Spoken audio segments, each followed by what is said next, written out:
For years, millions of us have enjoyed Corrie and its brilliant comic timing. It's had some of the funniest, the most iconic soap characters of all time, like Hilda and Stan. With them.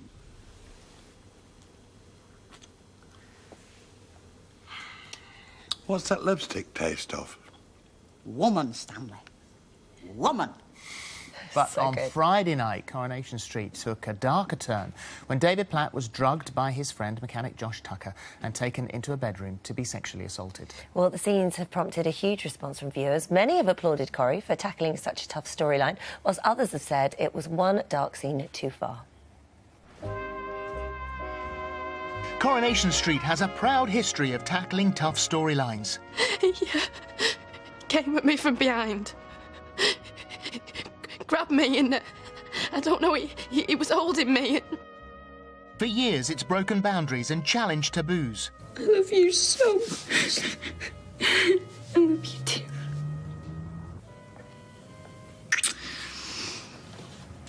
Whilst Corrie has kept its comedy, darker storylines have taken centre stage of late. There was the grooming of Bethany Platt, Pat Phelan's brutal trail of destruction, Vicar Billy's addiction to heroin. But with this latest storyline, the rape of hairdresser David Platt, has Coronation Street become too dark?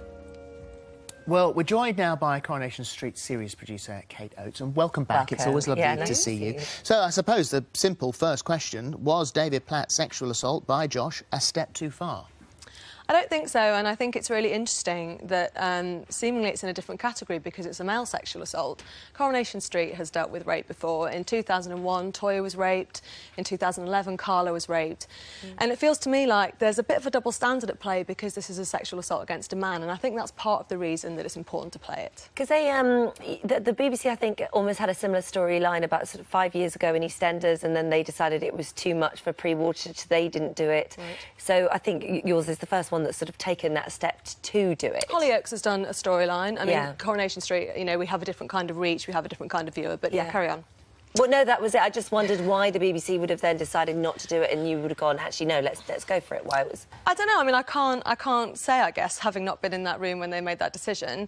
All I do know is that when we work with Survivors Manchester, who's the charity who's been helping us with this storyline, Duncan Craig, when he took us on, said that he would help us, but only if we played it properly and only if we didn't shy away from it. And he said it was really important that when the storyline went out, that viewers who were sitting at home who'd been affected by sexual assault could say, that's me, that's my story, what it was and now I'm ready to talk about it.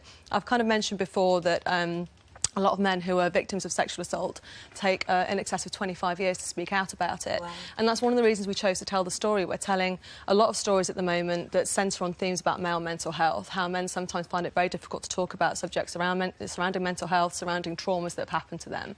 And stories like this, and this story in particular, is one designed to hold up a bit of a mirror to people and give people a voice. So after that episode went out, what was the response from Survivors Manchester? What did Duncan say? Well, I got an email from him on Saturday, so their calls went up 133% as soon as the episode went out. That's just one charity. So I would hope that... And it's not just about calls going to charities, although they are so important. It's about people having conversations with their friends, with their families, with people that they love and trust, and can just start that conversation flowing, because that's so important. I mean, I think it's brilliant when any soap highlights an issue that people don't talk about.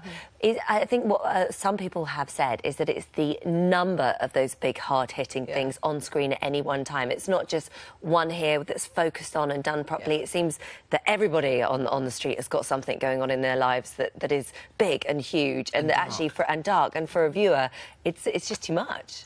I do understand that point of view, and I think that, I mean, obviously, I think the pacing of storytelling and the pacing of soap has changed generally anyway. Yeah. And, you know, the classic Corrie that you just showed there is fantastic and iconic. But times have changed and viewing habits have changed. I do think that we have a breadth of storytelling. I do think that we still have funny stories. The writers on Coronation Street, a lot of them have been there a lot longer than I have, and they will be there long after I've gone, and they really safeguard that. So we do have a breadth, but I agree. I think that we have got. Overrule the writers, then. You'd be surprised how strong they can be. But no, I mean, it's I think that it's that there is a breadth of storytelling, and that's really, really important. And the comedy hasn't gone. I mean, you know all about the Soap Awards, and Dolly Rose obviously won Best Comedy there. I've said that before recently, and that's because our comedy stories are still really strong. So, but when you've got people like Michael Parkinson, he said in the Radio Times, "I never imagined I would recoil from watching Coronation Street, but the kidnapping and torture of Andy and Vinnie and their brutal murder by Pat Phelan had little to do with that gentle, funny reminder of life in the North Country I so admired in the early 1960s when I joined Granada Television." Is he just out of date? Has life moved on? I don't want to say Parky's out of date, but I do think it's interesting that obviously people with profile, if they make a comment about the show, it tends to get quoted. What I go on is our viewing figures. They are up year on year. My bosses seem happy with that. I'm happy with that. Obviously, everyone's entitled to an opinion, and I would love it if Parky still loved the show as much as he did in the 60s. But I do think that things have moved on, and that's OK. Well, more recently, Carol Malone tweeted, because of the storyline that you've just done, "Just watched last night's Corrie. What the hell are stupid shock jock prog bosses doing, having storylines?" I don't know. It might be you. I think that's what she A bloke raping another bloke mate. who's out of his head on drugs. This used to be a funny, entertaining series. So, are you a stupid shock jock prog boss? Yes, no. No, to be honest with you, I think that that is really, really taking the point so far, because if you actually watched Friday night's episode, it wasn't shocking at all. What you saw in that episode is David Platt, who has had a really complicated life, who has had no father figure for a long time, whose brother just walked out, who is notoriously sardonic and funny, but actually doesn't talk about his feelings very much. Become friends with somebody who took advantage of him. You saw somebody put a drug in his drink. That's a really important message, because that happens far too often. You saw him put his trust in somebody, and at the very end of the episode, you saw a door close. So it's not cover your eyes, children. Yeah, we're raising adult themes and important themes, but we're not going overly shocking for the sake of it. And actually, the storyline that plays out is much more about David's mental health. It's about what happens when you bottle up something traumatic that's happened to you, and when it's the inability to talk about it that really, really, you know, is the major threat. And that will be played out across his domestic settings, it will be played out across his relationship with his girlfriend, with his mother, with his children. It's not about shocking visuals, and we absolutely, you know, we're pre-Watershed. We're heavily complied, we read every script very, very carefully and make our decisions very carefully on what we show. And so I think that what the lovely Carol has said there, I kind of think that she's sort of perhaps sort of waving a bit of a flag because it's de rigueur at the moment, rather than actually watching the programme with the greatest respect.